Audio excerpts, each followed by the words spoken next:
Et ce soir, le Seigneur l'Éternel veut nous enseigner quelques mystères et nous sommes disponibles et disposés à apprendre et à être impactés. Donc nous allons prier rapidement et nous irons directement dans le cours. Aujourd'hui, je n'ai pas beaucoup de temps, mais je vais vous enseigner quelques choses très importantes et nous irons directement dans l'enseignement. Nous prions d'abord. Saint-Esprit de Dieu, nous avons besoin de ta présence.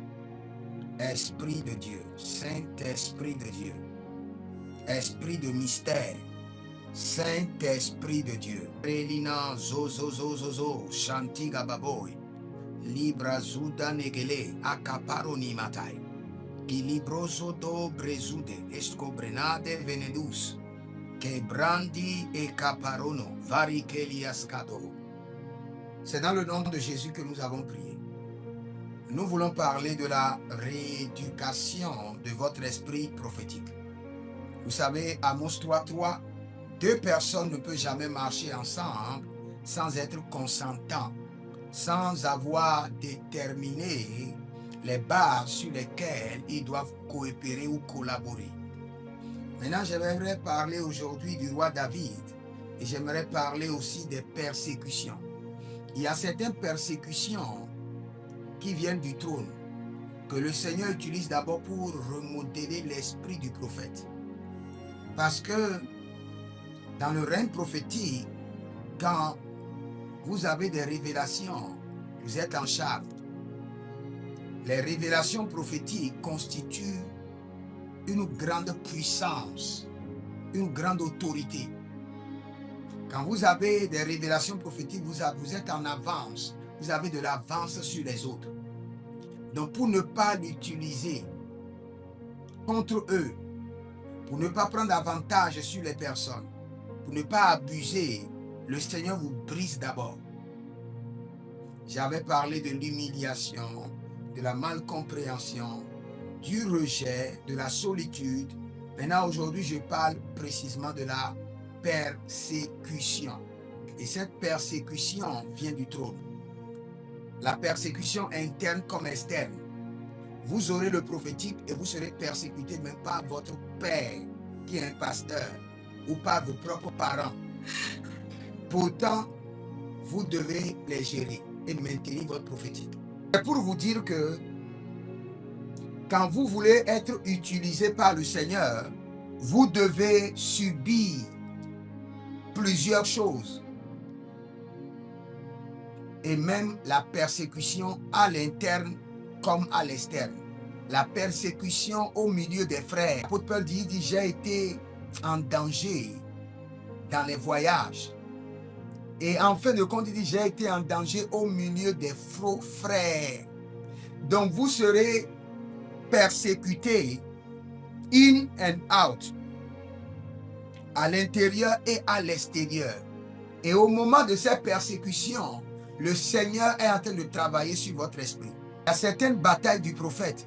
C'est le Seigneur l'Éternel qui le fait passer par la vallée de la persécution, afin de le remodeler, afin de rééduquer son esprit, afin de briser en lui l'esprit de la vengeance, l'arrogance, l'orgueil, afin de l'amener à ne pas se défendre et à laisser l'Éternel le défendre.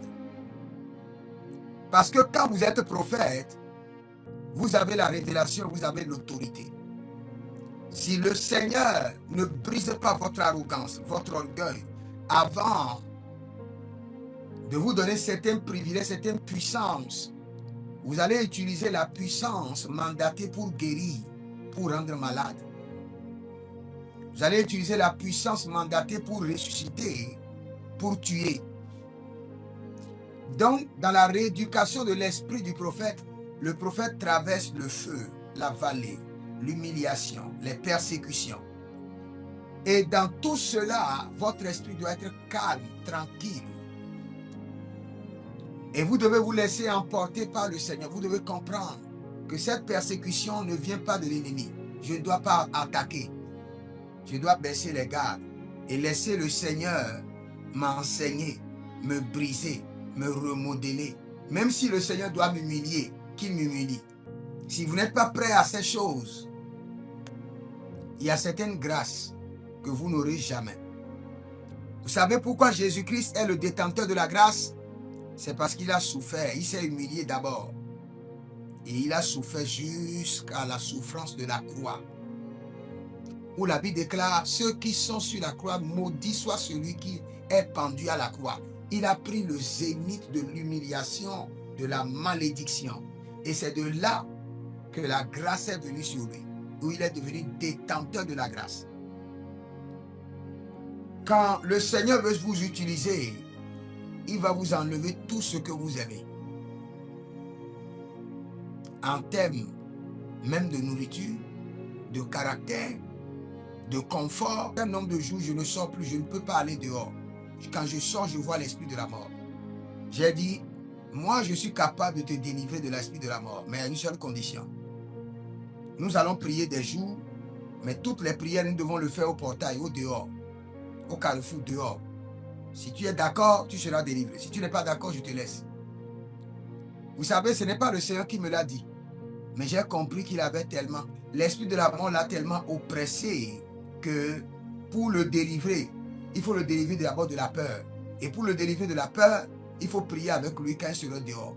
Quand tu vois quelque chose en même temps devant toi, le Saint-Esprit processe l'information et t'explique ça dans ton esprit. Là, aucun homme ne pourra te le donner. Ce n'est que le Saint-Esprit.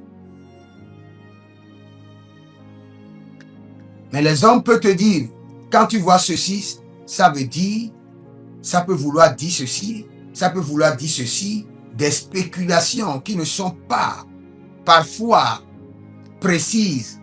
Mais quand tu as l'esprit, quand tu vois, dès que tes yeux ont vu, le Saint-Esprit les a déjà enregistrés et les a déjà procédés, remodeler, te briser, te réorganiser. Apprendre même à connaître la nature des hommes. Apprendre à connaître comment gérer, comment collaborer avec les hommes. L'apôtre Johnson Suleiman, qui est mon père spirituel, prophétisait avant et appelait le nom des gens. Et quand quelqu'un est sorcier dans la famille, dit tel nom. C'est la sorcière de votre famille qui vous trouble. Et un temps avant, après, il a eu 216 de dossiers de convocation au tribunal où il doit venir démontrer pourquoi ou comment ces gens sont des sorciers ou sorcières. Et le Seigneur l'a façonné. Il dit, non, c'est pas ce que je veux. C'est pas ce que je veux pour ton prophétique. Et il a commencé par changer. Toute personne qui n'a pas la capacité de maintenir le feu, la capacité de gérer les batailles sur des longues années, le Seigneur ne pourra pas les donner le prophétique. Parce que quand vous avez le prophétique, ce sont des batailles sur de longues années. Vous prophétisez sur quelqu'un, ces batailles reviennent vers vous. Imagine que tu n'as pas encore le feu qu'il faut, la grâce qu'il faut, les armes qu'il faut pour gérer les batailles qui découlent du don prophétique. Et tu commences par exercer le don. Tu risques d'être assommé. Donc c'est pourquoi ça prend le temps.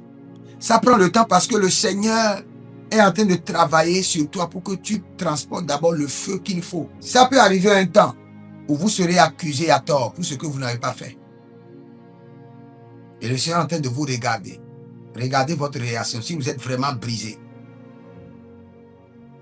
Vous pouvez être insulté, humilié, en privé comme en public.